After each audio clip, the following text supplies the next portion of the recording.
Сейчас, если только скажете, что по-русски не понимаете. Это делается очень просто.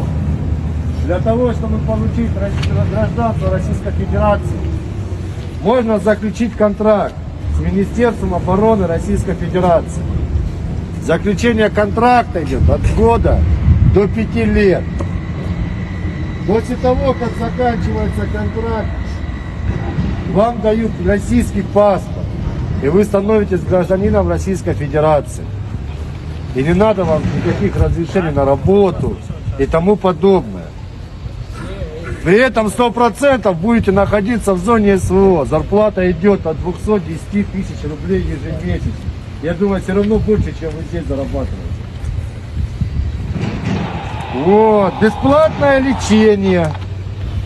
Санаторно-курортное. Да, страхование жизни. Вот, статус ветерана боевых действий. Ты что киваешь? Ты понимаешь, о чем я говорю? Что просто?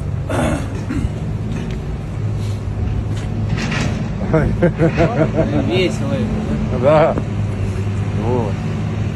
Кто, желающие есть? Поднимите руки. Нет, кому желающие. Давай туда на родину.